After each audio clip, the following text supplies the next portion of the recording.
And welcome back to Livingston Parish News Weekly Show, a podcast brought to you by the Livingston Parish News.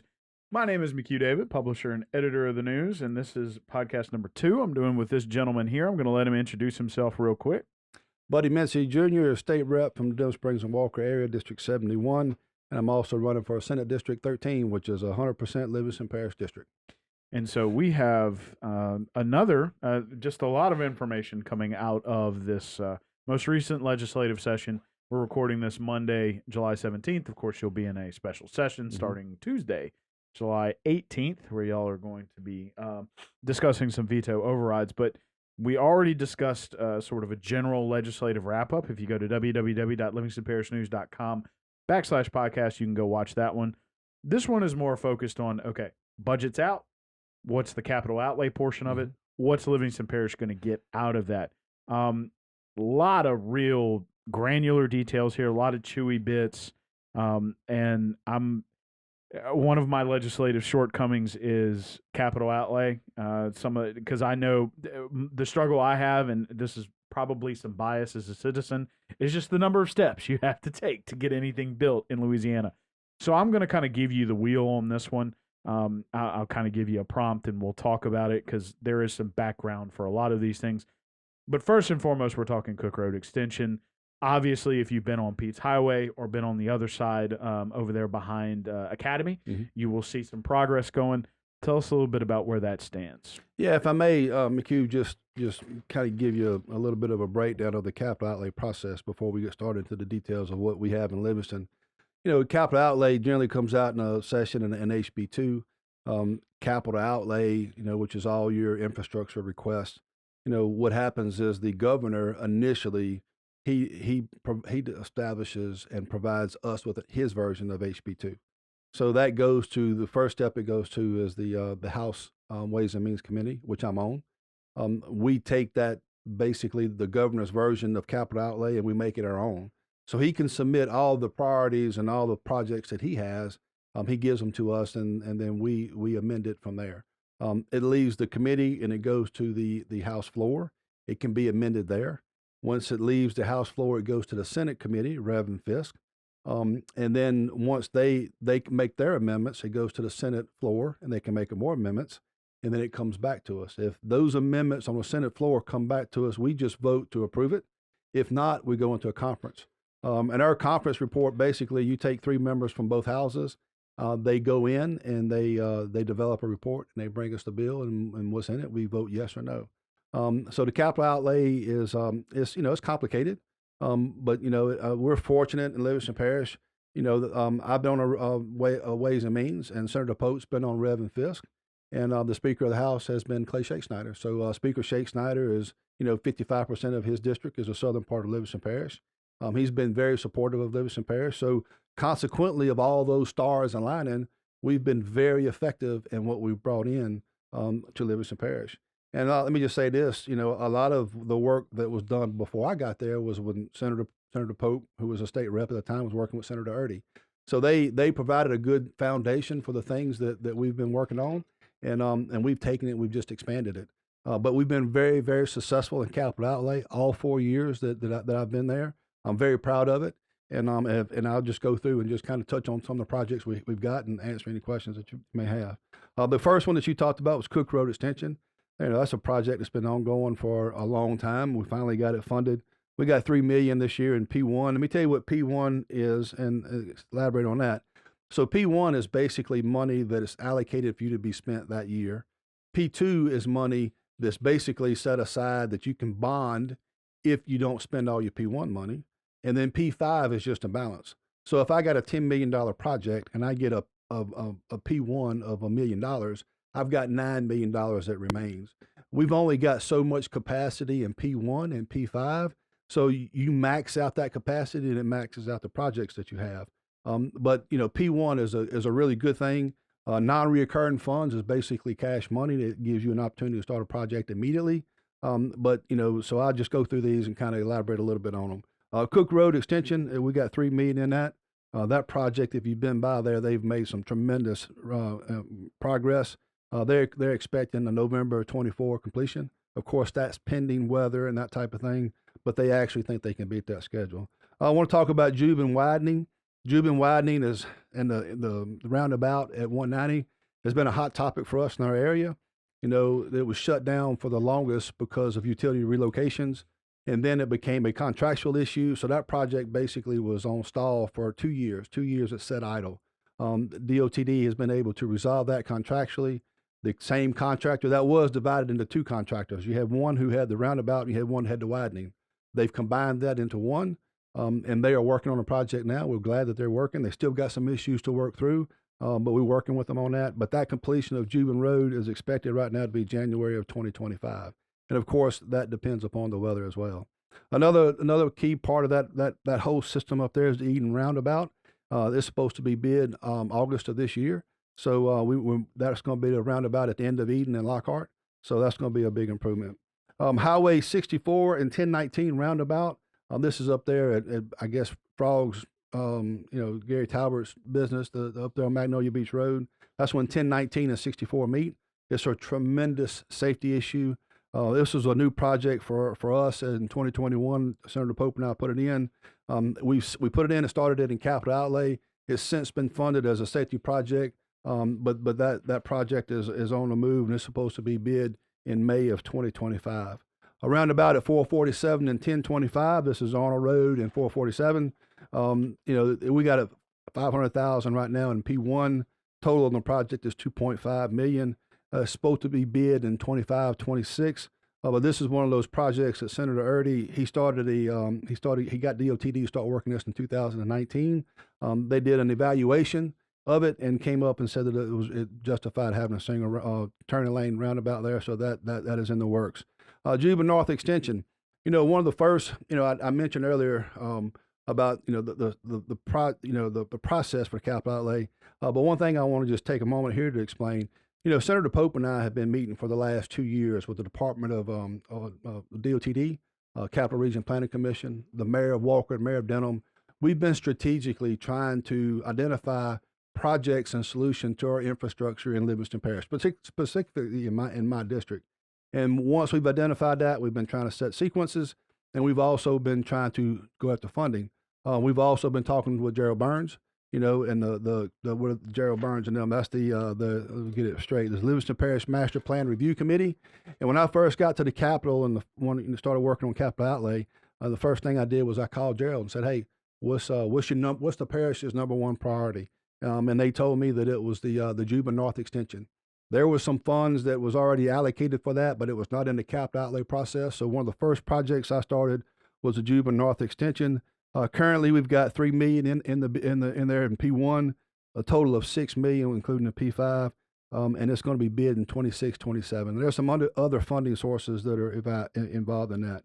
And going back and talking about when we try to meet and try to identify these areas, we've been focused on 447.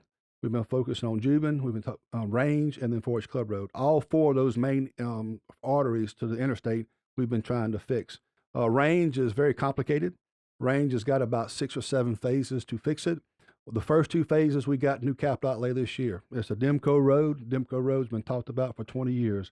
We got the Demco Road included in the capital outlay. We got P2 of $450,000, $8.25 million.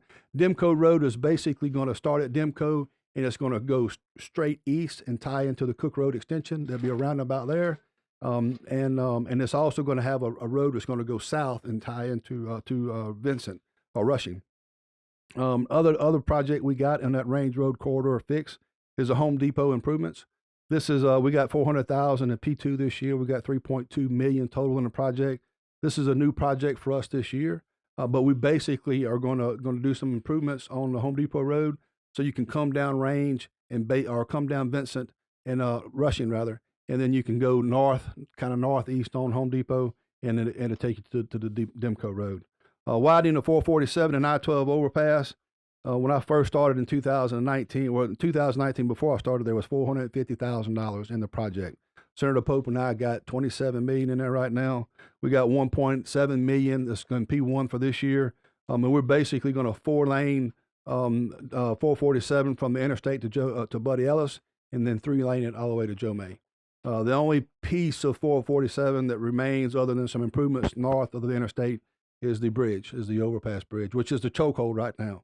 And we're trying to work with DOTD to identify whether it's going to be a replacement or it's going to be a widening, and then we're going after some funding. Right now, I'm talking to Congressman Graves and his staff. We're trying to get this project earmarked for next year. Another roundabout that's not in my district, but it's important for Livingston Parish is Highway 16 and 42. This is going to be down at Moonlight. The speaker added this project in this year. It's got $750 in non-recurring. It's a $4.3 million project. So we're excited to have that one going. Another capital outlay that I want to mention to you is the Livingston campus extension at North Shore. Senator Pope and I got $500,000, I think, last year to do some parking lot improvements. But this is a $10 million expenditure to expand that campus. There's going to be a committee put together at North Shore to figure out what that expansion is going to look like. But we got $1 million in non-recurring and $9 million in P5. So it's a $10 million project that we've got funded. Two more projects that went through the capital outlay that I think that are noteworthy. The Amite River Diversion Canal. There's $5 million in there in P2, and that's basically going to go back and reestablish the weir at the Amite and Diversion to its original design, and that diversion was supposed to that weir is supposed to keep water going down to Amite to keep it from silting in. And anybody that travels down there, that that river is silted in south of the weir. And we're working on some efforts to get the river looked at dredging, but we got to fix that weir, and this is a project to do that. And then LA 22 gapping is another project in the southern part of the parish. It's my understanding that Marlpaw area, the Marlpaw Swamp, when it fills up, water is held up by 22, and so they're gonna cut a section out of Highway 22 and allow that water to get out. It's gonna help us overall in our flooding, and that's a $6.8 million project, and that was added this year. And McHugh, I'm real proud of the efforts that we've had in capital outlay. It's something that I work on a lot. Our parish has been one of the fastest growing parishes in the state. It has been for a long time. It's because of our educational system. But with that growth becomes a lot of growth pains. And we're 30 years behind, in my opinion, on our infrastructure, and we're trying to catch up. But before I became a state legislator in 2019, total capital investment, all P1, P2, P5, and non-recurring, was $82 million. In 4 years, we've doubled that. We're at $164 million. So I'm real proud of everything that we've been able to accomplish. And I can go over real quick some things too that we've been able to do. If you got any questions, I can talk to you about some supplemental things that we've done. Yeah. So, the thing that I would want people probably to go back and listen to your explanation of this, because it's important to understand P1 through, I believe it goes up to 6. P5. P5 is the last one. So understanding and that's priority. So priority 1 through 5, and also understanding that, you get the money, but there's just a lot of steps in between, actually getting the money and actually starting to move dirt and then actually completing it. So I believe, that is important. And so, when you get updates on some of this stuff, it may have been introduced a year ago, 2 years ago, 3 years ago, but now we're getting more funding. And, Congressman Graves is dealing with the same thing, right? Mm-hmm. The Comite Diversion Canal, the price just continues to change. That's right. So, much like him, you're giving us an update on this. I want to go back to one thing I had a specific question on. Demco Road, you said it's been discussed for forever. Obviously, if you're not, if you don't understand what they're talking about, as you go up range, you pass Aspen Square, Big Mike's is over there to the right, and then you get to that new Demco building, which is nice, torn down after the flood, rebuilt. There's a driveway on the south side that would just be cut straight through, correct? Correct. It's going to go straight east, and it's actually going to tie into Cook Road. So basically, you'll be able to come through, if you're coming east on Rushing, and you go up Home Depot, you cut across Home Depot, the new Demco Road, and you'll be right there at the Cook Road extension. The problem with range is that red light at Rushing is so close to interstate. You have no capacity. You can't get on or off. So many people avoid that area, and so we're trying to improve that, and this is just a couple of those fixes, to move forward with it. And I tell you, it's one thing to talk about projects. It's another to get them funded, and it's a competitive process. On the House side, I'm competing with 44 state legislators total, 105 in the House and 39 in the Senate, and we're all competing for the same thing. And one thing that we've been able to do is the success at the Capitol is all about relationships and being able to work with your colleagues. And I think we've been successful at that. And of course, Senator Pope on the Senate side, he's very respected, very revered, and we've made a pretty good team together, and we've brought some good projects in. And this is just the beginning for us.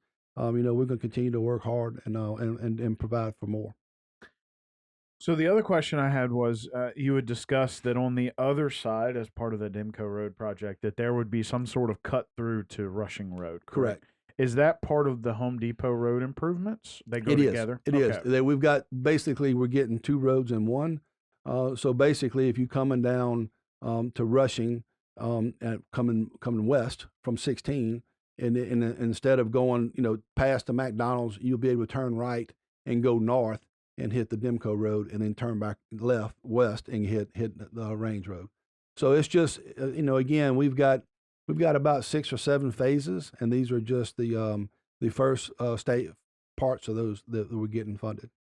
Gotcha. So we can that was my main question. Mm-hmm. Most of these other things are pretty. Actually, no, I did have one more. But most of these other things are pretty well known. I mean, not everybody, but that's a bit of hyperbole. But the weir has been a problem for well over a decade now. Mm-hmm. So that I want to ask you a question about that real quick. But the other one was the North Shore campus expansion. Mm-hmm. Tell us a little bit about that, and is that in sort of a partnership with Livingston Parish Public Schools, trying to help with opportunities there? The beauty of that North Shore campus is that we've got great working relationships with Southeastern, which is our typical 4-year accredited university, and also with our school system. So both of them are being held in conjunction with the other, and identifying what we're going to move there. I don't want to speak for North Shore, but it would be obvious that we get together collectively and we decide what the area needs, as far as our industries and our businesses, and then we go from there. So we're in the early stages of that, and but we've got $10 million funded for it. Senator Pope and I actually tried to get this last year, and we were not successful. Excuse me, but we were able to get it for this year, so we're really excited about it. And look, let me just say this comment about a lot of these projects have been around for a long time. They have. And we've got 4 new projects that have been reintroduced in my term, and I'm really excited about that progress, and I'm excited about the future and trying to fix these issues that we have. All right, well, let's move to HB 560. Mm-hmm. Yeah, sorry, 650 was my bill. So let's move to HB 560. A lot of this appears to be. This is not capital outlay. This is out of general fund, correct? It's supplemental fund. Gotcha. So now this first one was vetoed. So let's start with that. This was about gravity. Well, I'm going to let you run through it, just like we did the first time. Yeah, so the first one, unfortunately, got vetoed. This is a $215,000 that I had asked for Gravity Drainage District number 5. And it's basically for them to buy some marsh buggy for them to assist them in getting all their work done. I was successful in my first term to get $225,000 for Drainage District 1, and they bought basically a grapple truck, a knuckle boom that they can go and help remove debris. I got that money for Drainage District 1, and I wanted to get something for 5. I worked really hard to get it last year and was unsuccessful, and I got it in this year. Went through the competition part as a legislator and got it in, and the governor vetoed it. So, it's one of those ones that we lost, but it is a part of the process. A couple more that we got that, I'm real proud of the work that we got with the supplemental. When Walker High School was built, they were supposed to have had a turning lane, and they did not. There's a new development that's going across the road from Walker, and when DOTD was looking at it, they found that and basically told Walker High School that y'all got to fund that turnaround. You got to build that turnaround. Turning lanes, I'm sorry. And basically the Walker School, if they are really just limited on their funds that they have available because of the growth. So we were able to secure $725,000 for turning lanes at Walker High School. Sheriff's Department, we got $500,000 for for him to do some work at his new training facility. I think he's got some parking lot and some road improvements that they're going to do. Fire District District 5, they need a fire station on Juban, right there at Juban Crossing. It's about a $3 million request. They came to us and asked us to help them get them started. We were able to give them $325,000 in supplemental funds. So that's going to give them an opportunity to go in there and do some clearing out of the property, and also do some plans. And hopefully we'll try to give them some more money later on. City of Walker, we got $400,000. City of Denham, $200,000. And Denham Springs Main Street District, we got them $200,000. That's going to enable them to do some beautification as well as some safety improvements on Main Street. And Main Street's important to us. Denham Springs Main Street, that's only 36 main streets in the state, and and we put a lot of emphasis on Main Street because it draws people in. People come in for Bass Pro, they come in for Main Street. When they come in for those two businesses, they are areas. They also do some purchases in other places. They stop and get gas. They get something to eat. They shop in other locations. So it's good for our parish to have those that prospering. And then the last one we had was the North Shore Community College. I told you earlier we had $500,000 for increasing the parking at North Shore. It was $250,000, so we was able to get that funded through supplemental and able to get that done as well. And look, let me just say this. There's I'm just gonna go ahead and say it. There's a lot of people who claimed at the end of our session that a lot of these projects and this money that we were able to secure in Livingston Parish came about because of some last minute deals in the budget process. But our HB1 and 560, there's a process and it's all documented.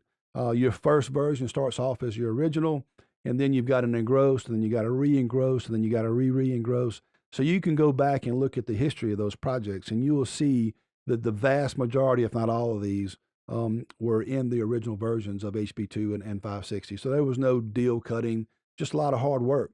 And Senator Pope and I, again, we've partnered well together, and we've been trying to deliver projects and funding to Livingston Parish, and I think we've been very successful at that. A quick question for some of these capital outlay deals. Most of that's money coming to Livingston Parish. You partnered with Senator Pope. You partnered with it's Senate President, House Speaker. There we go. Speaker Sheck Snyder. Anybody else you worked with for these projects? Well, again, and you could include local folks. Yeah, I think the biggest emphasis for us is that we're sitting down and we're trying to project. We're trying to identify our needs, and we're trying to project what we need in the future. We're trying to set priorities on where those priorities are. As a legislator, I don't want to be the one determining the priorities for our parish. I want our parish to do that. And there's a tremendous amount of opportunity for more people in the parish to be pulled in the same direction and working together. And Senator Pope and I have tried to foster that. But in this capital outlay process, specifically looking at my district, we've been working with the mayor of Walker and mayor of Denham. We bring in DOTD occasionally, and we bring in the Capital Region Planning Commission occasionally, and we're trying to strategically identify solutions, and then we're getting the funding. So I think we've done well in delivering it, and I look forward to the opportunity as a senator to even do more. So thank you, sir. Appreciate you joining us today. If you'll introduce yourself. Yes, Buddy Mincey, State Rep, District 71, Denham Springs and Walker area, and I'm running for Senate District 13.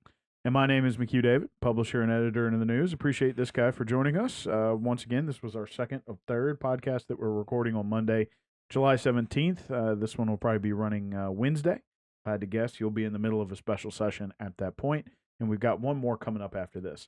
Please remember the news is on Facebook, Twitter, LinkedIn, Instagram, and YouTube. We are once a week in print on Thursdays. It's $7 a month to get that in your mailbox. We're also online, www.livingstonparishnews.com. We appreciate you joining us, and we'll see you next time.